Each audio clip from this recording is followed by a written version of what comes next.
Tony, Hello, hello. what's going on, brother? Not much. Some Man, traffic. How you doing? I'm doing pretty good. Look like you out there in traffic still, huh? Man, it's my hey, just getting out of school, so I here.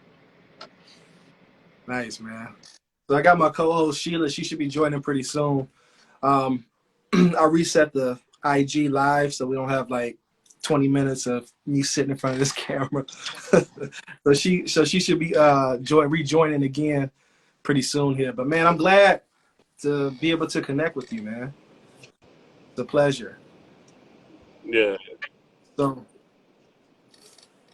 yeah, man. So Tony Clark, we got Tony Clark online here. The man, the activist, the business, the entrepreneur.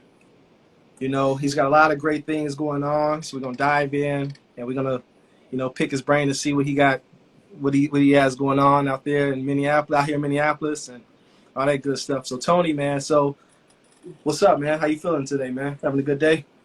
Yeah, I'm having a great day just conducting business and networking right now. Okay, yeah, that's cool, man. So, so a little bit about yourself, your background, man. You're from, looks like you're from Florida, right? Florida, right? No, I was born in Milwaukee, raised in Memphis and Mississippi, Okay, and yeah, due to an incident, I came here, a death of my brother, and I wound up. I knew that before all the activists, I knew that was a starting point right there. That's what brought me up here. for sure. Okay, so what got you into it, man? What made you, get into this activism and, really try to make a change? And Honestly, I never knew nothing about this. I never knew nothing about activists. I never knew nothing about anything but the words. God had a plan for me. People kept telling me like, "You got a purpose in your life," and I'm like, "What do you mean?" And it was like, "It's good that you cut hair. It's good that you do this, good that, but you have a purpose, and God gonna show it to you." And I thought my purpose was music. I thought my purpose was cutting hair, but really my purpose is speaking to you know thousands of people. And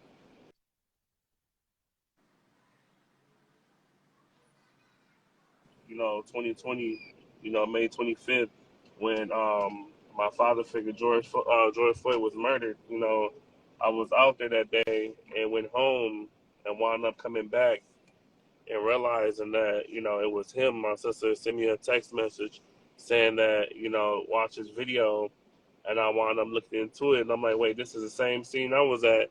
And then I realized it was George, and I was crushed. I was hurt, because I was just there.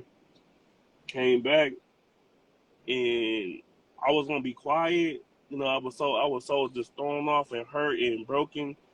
But like God spoke to me, because rewind 10 days before that, I did my 31-day Proverbs. Every day reading the proverb, and literally 10 days after George died, and I seen it on Grand. It's funny, I seen it on Grand Theft Auto. You know what I'm saying? Grand Theft Auto 5, where it was a mission where you had to kill all the protesters, like run through the crowd and kill all the protesters. And that's the only time I knew what protester was. But then when I realized that it was way more to it, because I'm educated, but I started becoming more politically educated when I started realizing that we needed to see change after what happened with George. And like literally that day, I started speaking, and everybody turned around and they started looking at me, and I started seeing more and more people gather up. I started seeing more and more people, you know, walking up, and I said, forget this, let's turn up. They're gonna feel us and they're gonna hear us. And so the first move was to go to the suburbs, and I wound up walking to the suburbs, Lake Calhoun, walking through the neighborhood, and I said they want to silence this case. We ain't gonna let that happen. We gonna wake the city up with this. And then I started marching everybody towards Lake Calhoun, and started telling people like, come on, come join us, And I was getting frustrated because white folks were just staring at us like, I'm like, nah, don't cheer for us, stand with us. And literally that day. That's where it started. The Big Bang activists started like that day, marching 1,100, and it wound up one of 1,200 people. And I started making phone calls, something like we gonna go to the third pre, and then it was crazy. Like I seen the guy that sprayed free, you know what I'm saying, started smashing the windows out, and literally I started shutting down every street from that point on. I started, and it was weird because it was happening so fast that a New York Times magazine, he's from I can't remember his name. He's in my phone, but he started following me around. He was like, it was crazy because like, he was on foot the whole time, and he was like, Tony, you know, what do you got to say? Because after like that first day of us walking to the third pre, everything was on fire. He was just following me, and he was like, "How do you feel about Trump calling you a leader organized terrorist?" Like tweeting about it. I said, "What?" And like everybody was like going crazy about that, and it just boosted my confidence even go hard for the city because I'm like, I started like, whoa, that's crazy. Like, where the president said something that he didn't say nothing good. He said something bad. It just that it was greater than me. I don't know. This activist was actually, I always was known to do the right thing, even though I hung around gang members, even though I hung around like drug dealers, even though I was around a lot of bad things. I was always taught by my mother and my father, don't be a follower, be a leader. And like I said, one day I'm gonna be just like Martin Luther King. Sadly, it took George Floyd death to stand up and play that role. You know what I mean? But I believe that God already have people in positions when it's time to make change, and I felt like I was one of them. Yeah, that's what's up. So who inspired you? Like, do you have anybody that you follow or anyone that you kind of tapped into with at some point, like whether it be Martin Luther King, Malcolm X, Huey P. Newton, whoever it was, like who inspired you to really to step out there, or was it just this calling from God that you felt like It you had was to? it was majorly the calling. It was majorly like honestly like because like I said, I knew who Martin Luther King was. I knew who Fran Hamilton was. I knew who our black leader was. And I knew some. I got family that's like my uncle. He's the chapter of Milwaukee Black Panthers. I knew about all this stuff, but I never thought we would ever see our in our generation. I never thought we would see another movement come. I never knew that we was gonna go through that, and I felt like it made me want to learn more. So like on my downtime, I was watching videos after videos, and I was seeing what our community was going through. And the biggest word I kept saying, enough is enough. So that's what influenced me is knowing that, I couldn't be like my ancestors. I mean, really, our ancestors went harder than us, but I couldn't fail them. I couldn't go, like they say, shut up, hold your head, and go inside. I couldn't do that. I did the total opposite. And then I got everybody on the board to do the same exact thing. Man. So what was it like being out there front line, man? There was a lot going on. We saw, a lot of stuff, a lot of destruction, a lot of fighting. A lot of people coming here to Minnesota with with not the best intent. What was it like being out there on the front line? Um, it was how can I say it? Because I'm going to therapy for this now. I'm finally going on July 15th. I felt like it was scary the first day. Like it was scary like the first day. I thought I was in hell. It's like I wanted to see it, but then at the same time it was scary because I'm like everything was on fire. You know what I mean? And it's like they say be careful what you say because your tongue can speak life and death. And I started seeing whatever I said was happening, like these riots and stuff. And I was scared because I was like, dang, that's how you become under the federal investigations, and like you become like very like, and people kept telling me like, Tony, you a target now. And then I started realizing me being a frontliner that I was going through frontline things. I started catching myself, going in situations that like, what I mean, getting shot at. I started, I got shot in my leg by the National Guard when we was our first curfew. I backed the whole city up. It's actually on Google. It's on you look it up, Tony L. Clark and Minneapolis pop up. You'll see that the curfew when I backed everybody up. I told them that we in peace. I made one of the National Guards cry. They will drop a tear because I knew that these young men was and these young women was out there, didn't know that they was. I asked them even after all this. I said, "Did y'all know that y'all to get go against your own city or go against your own friends?"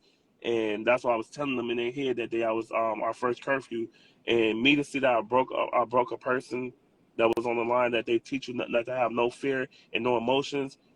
It was shocking, and when I backed everybody up, we kept saying we're not doing nothing. We just holding grounds. Like they wound up shooting me in my leg, and I wound up. It was on my son's birthday. It was like 4 days after George, and I fell. You know, people picked me up. It was horrible. It was a nightmare. You know what I'm saying? Like, I'm not gonna lie. This sounds crazy, but I want to go back to it because I feel like we're not done. I feel like we haven't been heard. I feel like we just been deep. I felt like our skin's been promoted. That's all it was, to go and make more money off of us. Like, come on now, in between the times, like I don't respect Black Lives Matter because, for one, I learned that Black Lives Matter is Republican. You see all these these rich business. I'm uptown right now. Like, if you can see, I'm uptown. This is where I did my citizen arrest when Deanna Marie was murdered by white supremacy. But, like, like, they put them on these buildings. They put them all over, all in the suburbs, like, to say we support Black Lives Matter, but in reality, they afraid, or it's like, I knew that, like, somebody set me down, and then I started paying attention more and more. All this was about money, and so, like, I feel like even like Juneteenth. I don't celebrate Juneteenth because I feel like, uh, excuse my French, but a white man gave us that holiday. Told us when we can have a day off, when we deserve a time off and stuff like that. So it's like, I was like, y'all not paying attention, y'all not seeing. And me, I wasn't the type of protester. I was the one that was in their face like this. I got videos when I'm in the state troopers, like, lined up face like this. And like I said, man, it made me a little emotional because that shit was like really. It was really traumatizing. Like, it was really like it was it was scary, bro. I'm not gonna lie.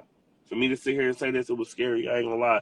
Like I have flashbacks a lot. You know what I mean? And, like, would I go back and do it again? Hell yeah, I would. But I realized that this whole thing was about money and power. Just like with the whole thing that's going on right now with the abortion. It's another white man telling a woman what to do with their body. Mm. Yeah. Mm. Yeah, it's it's very unfortunate. It's a lot going on right now. It's a lot of division going on right now. And in many ways, and I think, and I believe that you're doing the right thing, and you fighting for. We need more people like you out here. You're fighting for the cause, and you looking to make an impact. I mean, you got a son that you want to see, grow up and have the best life as possible. And so, man, I commend you. I respect you for everything that you're doing, because there are not many people like you stepping out here and walking up to the front lines and really trying to make an impact. And I think that's why you got national news, because there weren't many people out here, especially in Minneapolis, Minnesota, that are really to step up and make an impact like you did. So when you Like, saw peep this. yourself on, go ahead. Like, peep this. My brother in prison right now. My brother in the joint right now because of my case I'm fighting right now. They put a false allegation case on me right now. My car, 100 bullets went through my car, and I got shot in my arm. They fixed my car up to look like it was only like 2 or 3 bullets that went through it, when there was a whole bunch of bullets. Like, it's crazy when they know exactly where you at and what time you be and where you know what I'm saying. I never opened up about this. I ran with the punches, and I said it's gonna be okay. You know what I'm saying? And I had to tell myself when I said to my therapist, this is not okay. You know what I'm saying? Like, I literally got to experience what Martin Luther King went through. I literally got to experience what Fred Hamilton went through. I was locked up. I was in a cell and literally the CEO came in there with some type of flashlight, and there was a needle in his hand, and they tried to give me the wrong blood pressure medicine, and I told them, I said that stuff was going to kill me, and they was like laughing and stuff like that, and people, and I'm thinking like, man, they trying to make me go crazy in my head, they trying to isolate me, and so like I tell people, if y'all love me, stand with me, because I'm fighting two major cases right now, and I feel like my mama said, she afraid that they trying to take me away, and they like the girl that was protesting, the one that supposed to commit suicide in jail, she didn't commit suicide.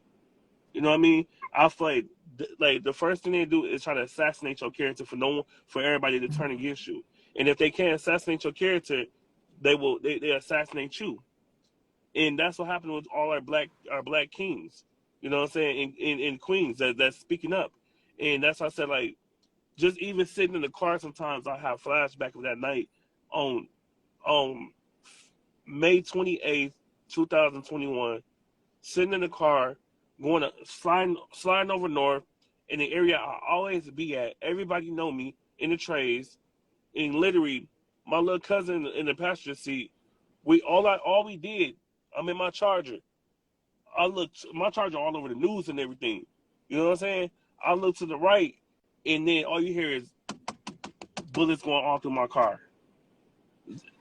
Then when I did a citizen arrest, my kid's mother, her car, what they described what these white supremacists was riding in was work cars, like blend in the community, driving in these work cars. I swear to God, my kid's mother, and her whole car got totaled the next day after I did a citizen arrest. On her driver's side, it got smashed in. So I had to ask myself, like, it could sound good, you could talk about it, but when you start living it, it's a whole different feel.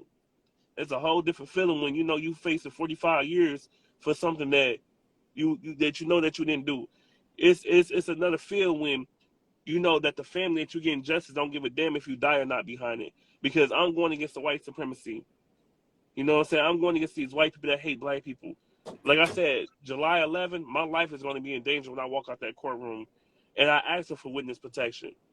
That's why I didn't say nothing with George Floyd when all that stuff happened. I just went and started marching because they don't have witness protection in Minnesota. So once I give Dean and Marie family justice, I got to be worried about what people, you know what I'm saying? Because they stationary the National Guards outside my house. You know, the police walked in my apartment like they did at Mayor Locke's while I was in the shower, like ass naked. You know what I'm saying? I've been violated ever since I stepped in the field to speak.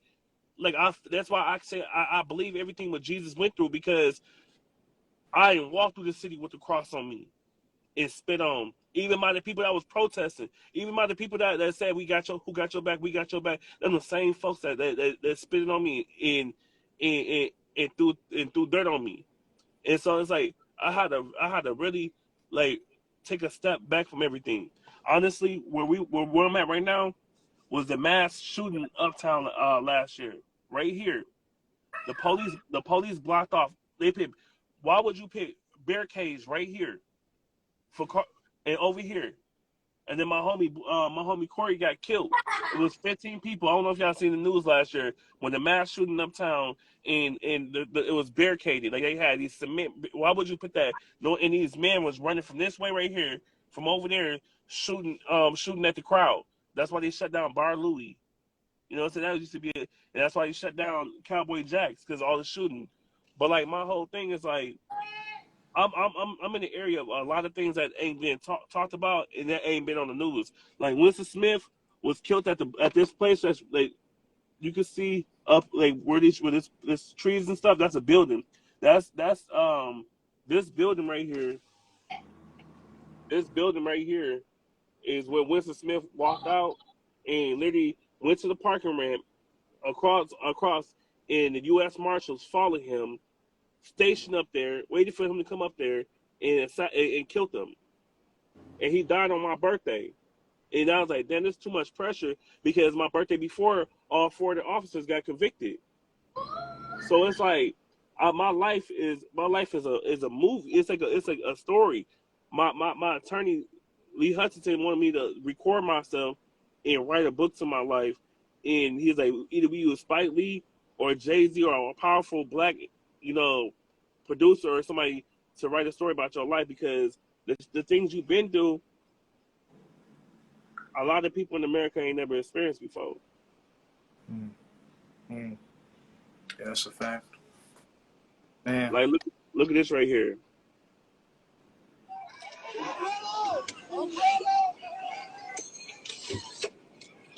Hold on, I can't. Hold on 1 second. I don't know if you can see it, but this is Dante Wright.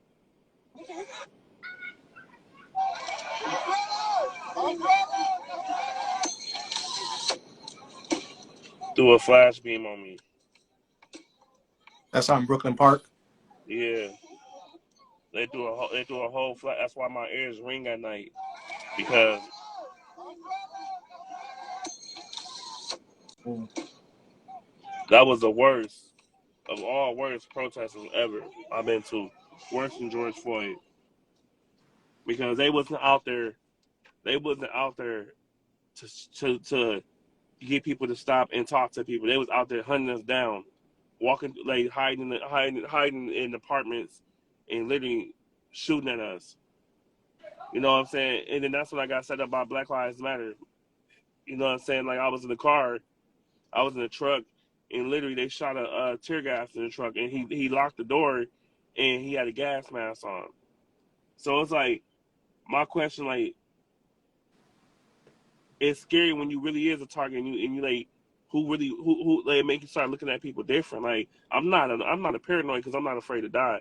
It's just that, like, my car, who shot my car?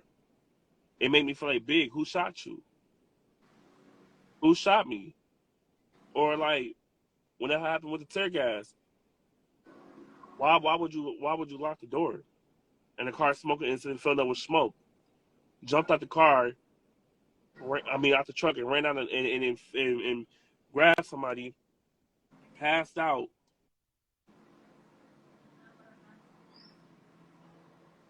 Audio.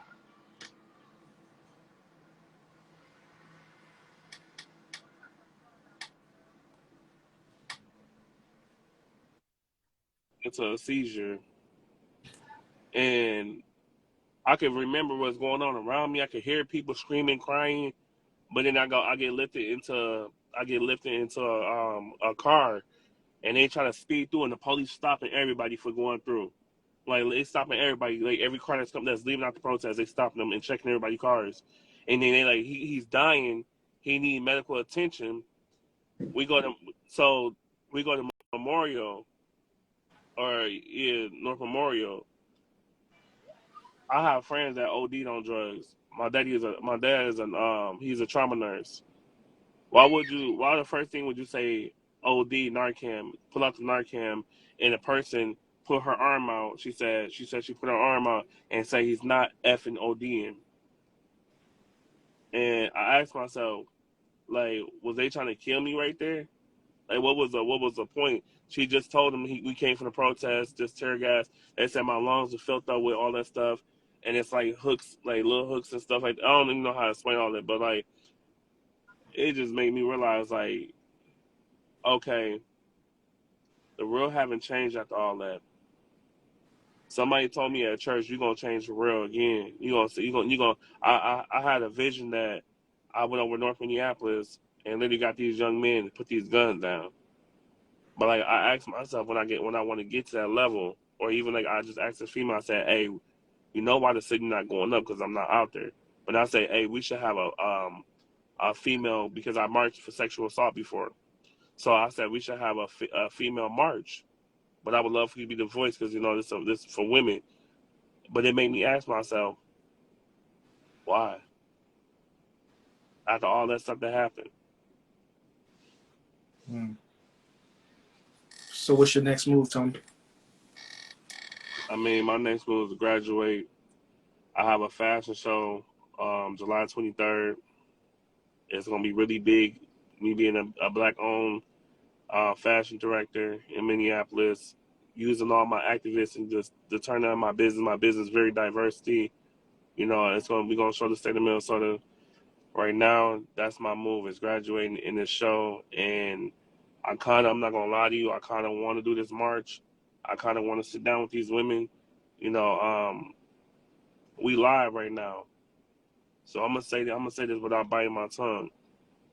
If you're not in the field and you're not really going through what we're going through, when them lights and cameras come on, don't stand with us. Don't wait until it's all over to start saying we was out here, because a lot of people that did a press conference last year and the year before, we the one that was getting shot. We the one that's pinned tampons and wounds and stuff. We the one that was getting tear gas to the state trooper. You know, chief said enough is enough, and we the ones that's out here holding ground and blocking the streets off and really making them, feel us. But then these people will come, and they know who they is. They will come and say, "Oh, we need to stop, and we this and that, and this and this and that." But where were you at when all this stuff was going up? Because I started realizing they're getting paid for these press conferences. So that's what I'm saying. Like, it made me think, like, man, do you really want to go down this rodeo one more time? They try to kill you already once. Because, I mean, obviously, who shot your car up? You know, you find a serious case. I say, like, I'm telling everybody, July 11th, please be down at the courthouse with me. Be at the courthouse with me. Because I don't know what's going to happen. If I don't show up, I'm gonna get a warrant out for my arrest. But if I don't show up and I don't testify, Nicholas get to walk away. If I testify, then he going to prison for life. And this is that incident that happened in Uptown, right? Yeah, Deanna Yeah. Marie, like lady right behind me. That's exactly what happened at. Okay.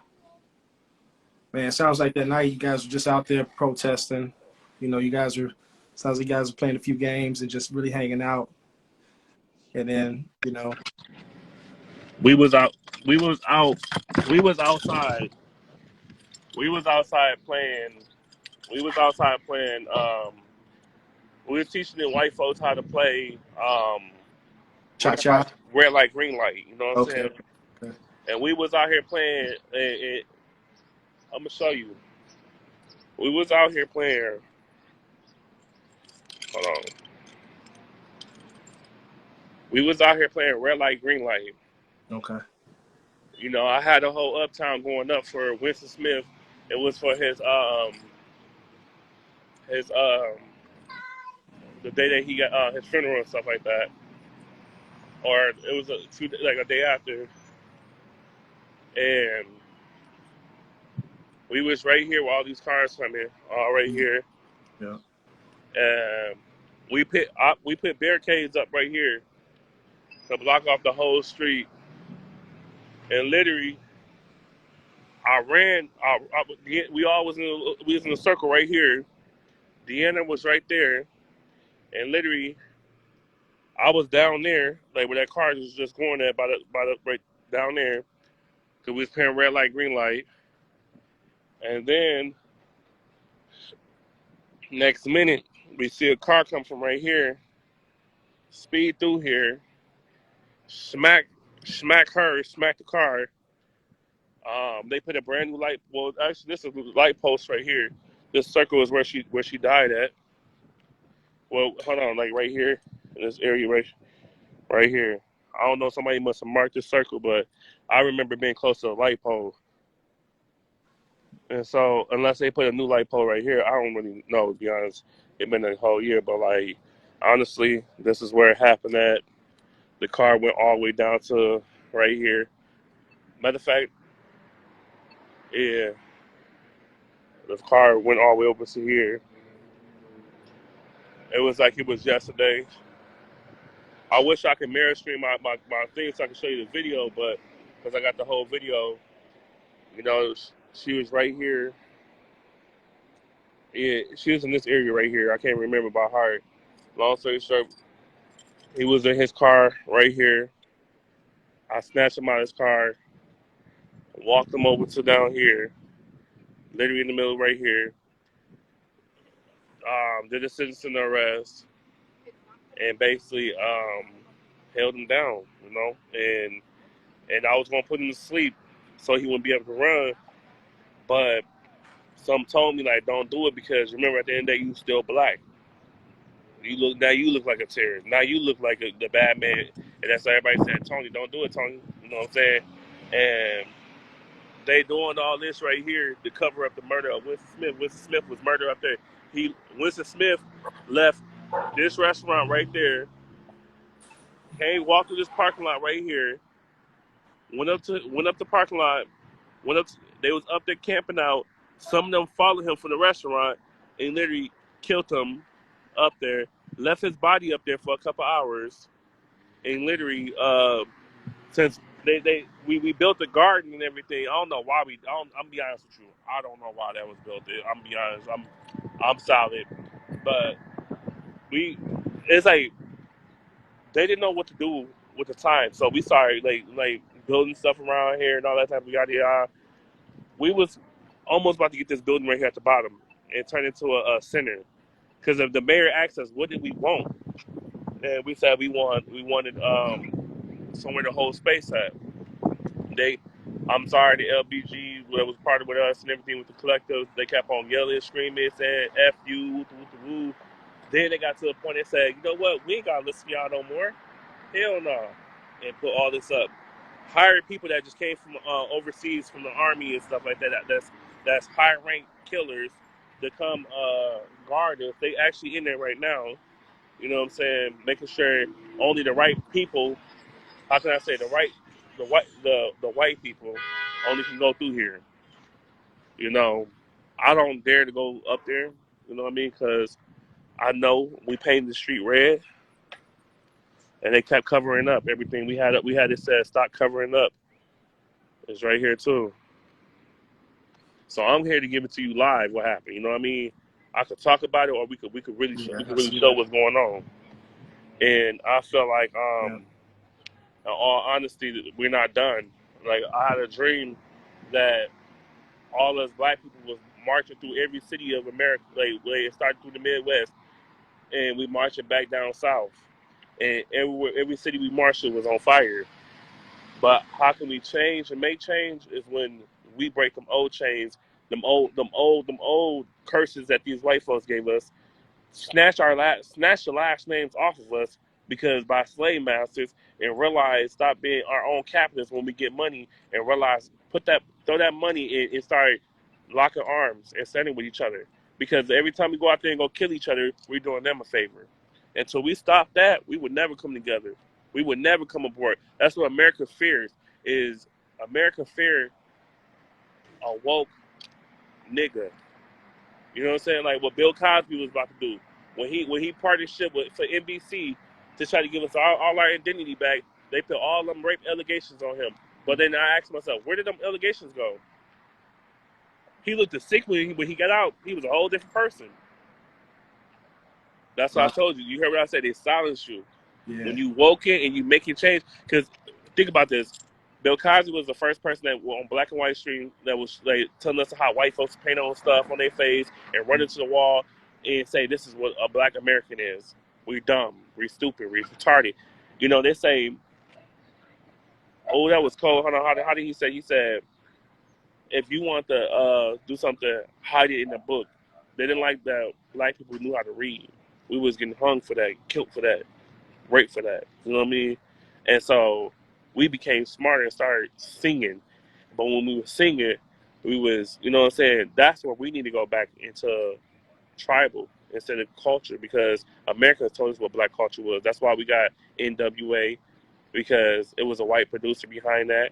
We got these movies that's coming out. There's white producers behind that. These white supremacies behind that. You know what I'm saying? Niggas did not know how to be niggas until America identified what a nigga was. We didn't even identify what a nigga was. They told us what a nigga was. Sagging Mm-hmm. your pants and all and being loud. And that's why you go into these neighborhoods, you know what I'm saying? It's different than being over north. Like it's liquor stores over there. They don't take care of the that's what I said. Watch your surroundings. Like I said in my documentary, a drunken mind is a blind mind. You know what I mean? And until we wake up and realize that we are we because if they was giving to us right now, will we know how to like manage America? No. I asked her. I said, if we just swapped right now and gave black people everything, would we know how to manage America? Good No. question. Good, that's good perspective right there. That's a good perspective. Let me ask you this, Tony. Do you think that? How do you feel? Like, do you think that marching and protesting right now works, or do you think that we should smarten up, better ourselves, and put ourselves in political power to make these changes from within? I believe doing what you said, number two, put us into political power. Damn, I said on camera, I go apply to be a police, a chief. You feel me? If you can't beat them, join them. But when you join them, beat them at their own game. You know what I'm saying? I would go tell all my youngins that's out there, go get your concealed carry because you're getting less time with, having it than without it. Mm-hmm. What's wrong? What's wrong with being a police? If you ask me, we secure our neighborhoods. And to me, really, we police our neighborhoods. You feel me? And at the end of the day, I would say, because people asked me and said before I got traumatized and before all this type of stuff happened, they was like, you should run for something in the city. I said, I don't know nothing about that. I don't know nothing really, but there's so many people.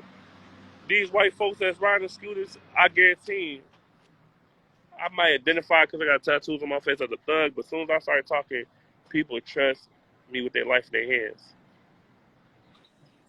I mean, with their life in my hands. But I feel like putting each other in positions. You can't cry about it if you're not voting for us in. You're not. I mean, but it's kind of hard because look at Kamara. Look what they did. Her and Biden did.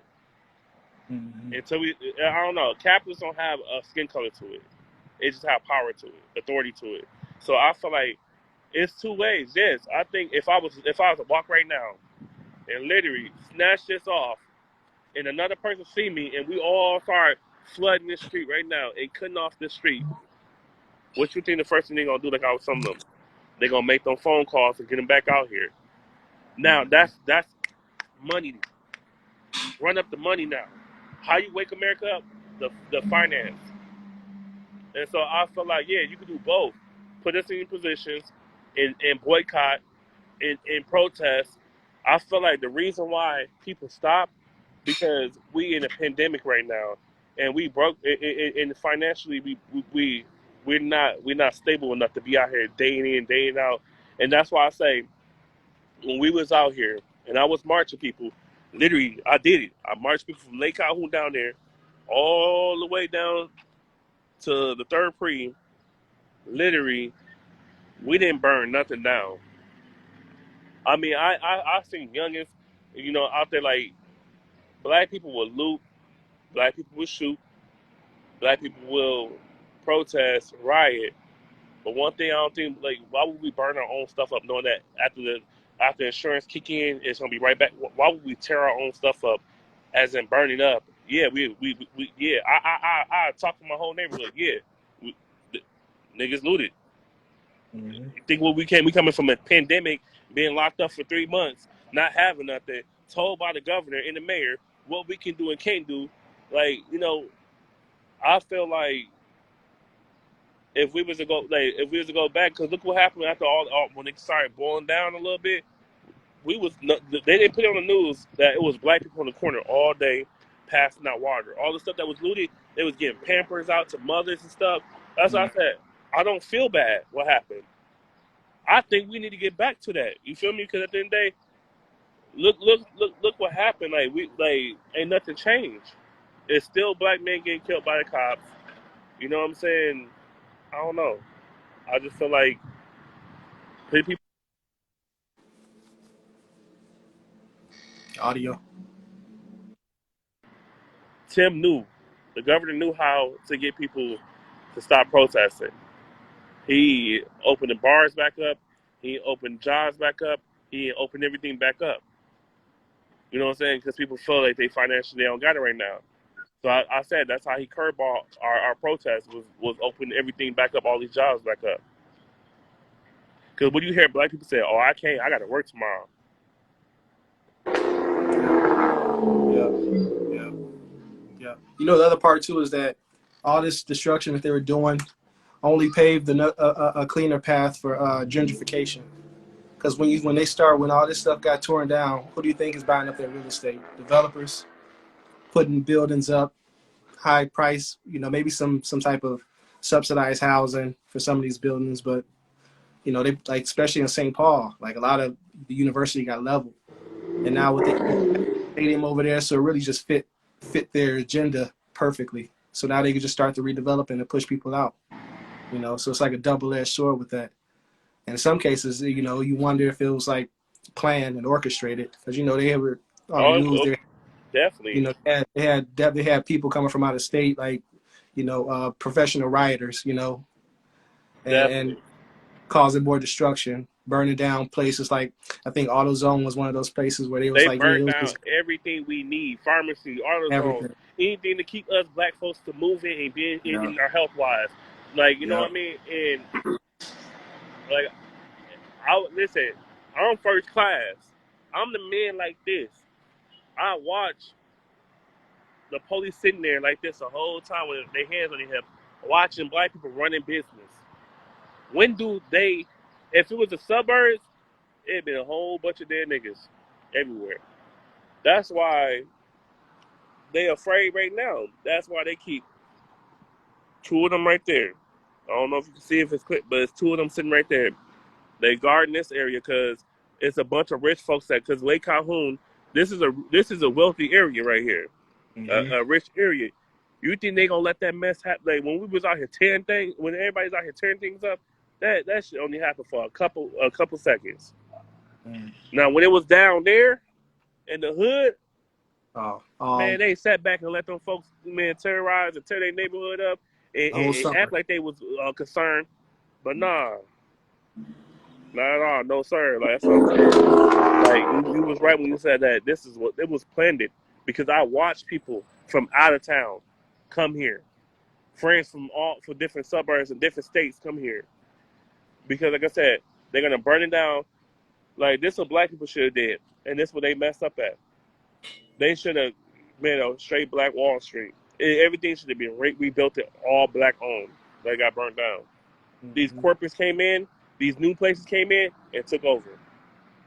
Mm-hmm. Mm-hmm. But Man, man, that's powerful, man. You got a lot of good things going on. You're doing a lot of great things, man. We definitely appreciate you. Um, what what you got going on for your business right now? Like, what are you doing?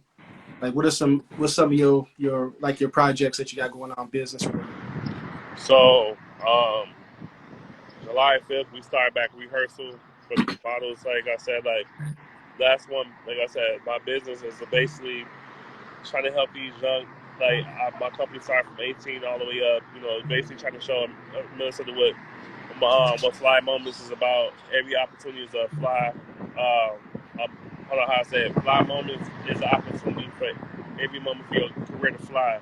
And basically, I feel like it's dope because we have classes from every Monday and Saturday, and there's a lot of people. I can go right now and hire all professional models, but I ain't had people that actually was afraid but always wanted to model, came in my company and started modeling. You know what I mean? And that actually became really amazing at modeling. And so I felt like that's going back into rehearsal, getting everybody ready for the show, and focus on, what I'm saying, bringing finance into my company, because right now I'm sitting down with a couple of investors, and I'm sitting down with a couple of people that sees the potential of my company bringing, because it's not just going to be fashion runways. It's going to be like, basically, I'm gonna have a couple like sipping wine. I'm gonna have different like things that's classes for young adults that want to grow into business. I have somebody that work with credit that's gonna teach credit. So anything that's like what I'm saying, to help you grow and spread your wings. That's what my company about: growth and development. Nice. Where you see yourself in the next 10 years with your business? I was about to say something bad. I see myself a millionaire actually. Like, but if things go right in court, I see it being successful. If like I said, if I don't let up, if I don't let these folks play a game in the courthouse, I mean, I see myself very successful. I see myself. I seen the vision, like starting in Minnesota, the headquarters, because it's what justice. We the headquarters of justice. This is what justice happened with George Floyd. I mean, similarly happened with Dante Wright, but like I feel like starting in Minnesota, being in New York, Florida, California, different cities, different states, I feel like Fly Moment is gonna radiate around the whole United States, and it probably might make it because I know another big person that's looking into my company. He's in the UK, so I don't know. It's all about marketing and networking right now. Nice, nice. What do you think some of the challenges you face right now with your business, being a black business owner? People taking you, people looking at you like, so if Gucci, like I tell them, if Gucci would have came to them, or um, how can I say, Gucci, Louis Vuitton, Burberry, or in Chanel, or if anybody would came to them and asked them, hey, there's an opportunity, we want you to walk for our show. The problem is people see me as I'm one of them. Like, oh, he's a homeboy, or he's cool, and so they be late. They don't be on time. I feel they come when they want to. But then the moment I started tightening up, and I fired two females that because we was at a promo shoot, they act like they didn't care, and they actually walked off.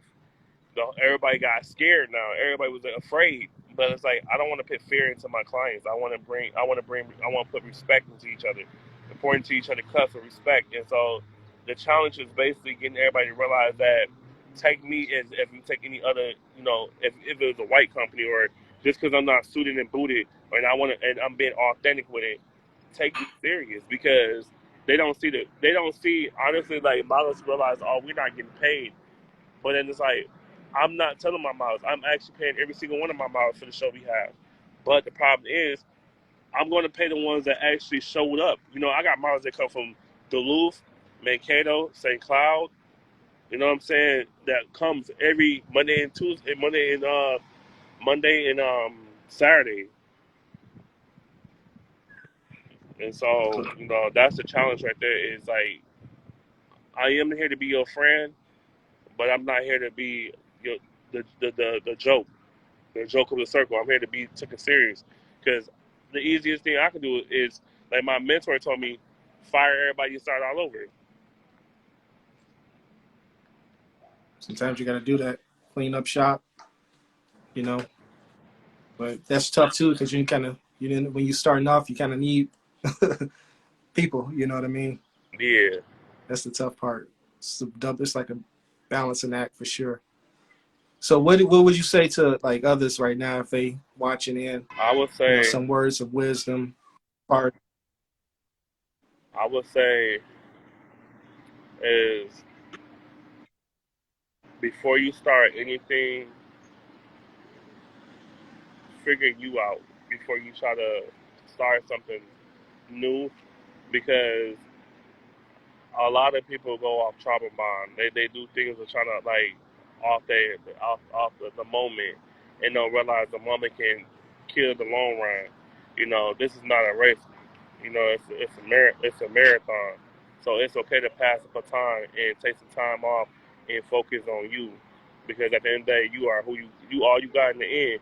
Don't never try to lean on someone to think they're gonna be there when God brought us in here individual. So, like, focus on you, love you, and if you need self healing, do it before you try to start anything in life, because it can actually affect your business, your future, your relationships, and everything. man, that's I had to powerful. learn that the hard way, because the first rodeo of my company, I was coming from a dark spot, and I literally, and people said they seen that. Even my mentor, she said, Tony, when you walk in my office, I don't like that. I don't like where, like, I could just feel it on you that it's darkness. And so I started doing things I like. I started going to the lake. I started going skating. I started, doing a lot of things, and I realized that it helped me. And now, people when they come around me, and they come to my casting call, they see a different version of me, my best version, because I took some time and really focused on me. So it's okay to take a break, and it's okay to say this is not it's not yet. Not yet don't mean a denial. It don't mean that it's over with. It's just not. Everything in life is based on timing, and don't try to rush the process because it's going to happen. Absolutely. Absolutely. You know, this IG, they only give us an hour, so we probably nearing that time. But tell us tell people how to find you, man, on social media. If you want to be reached out to, business, so, IG, Facebook, whatever it is. I would say you can find me on my other on my IG is I am Tony Clark 444, and you can find me on my website www.flymoments.net. You can find me on my Facebook as Tony Clark. You're gonna see my old one, my old one. The state took over it. I mean, they don't know how they hacked me out my Facebook, so it's Tony Clark, not Tony O. Clark. Um, but yeah, that's the three sources I say is my IG, my website, and my Facebook. That's what's up, man. Man, Tony, we definitely appreciate your time, man. Appreciate your story. Man, you're an amazing guy, man. You got a lot going on, July 11th, right? July 11th is my court date for Yep. giving the family justice, and July 23rd is my fashion show. Okay, July 23rd, July 11th, July 23rd. All right. Yeah. Cool, I'm man. telling everybody, pull up on July 11th. Please pull up because that's the day my life changed. Support. Definitely. Definitely. Because people dying behind these cases for real. It's not Yep. a coincidence. It's not a oops. Yep. Yep. And you seeing it. You saw it. First You class. firsthand. That's the story. That's a lot of people not seeing it from that perspective. But This is actually when Winston walked out. He walked out of that door and died on my birthday.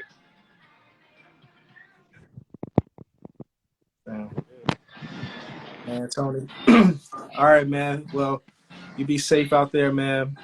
We always here to support you. I'm gonna connect with you too offline, and then just check in with you and get the dates and the times and stuff for your events.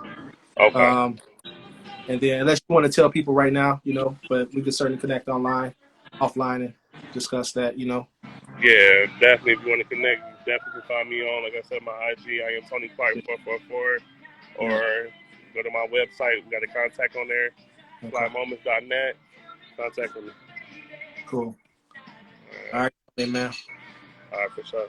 All right, we appreciate you, man. Yes, sir.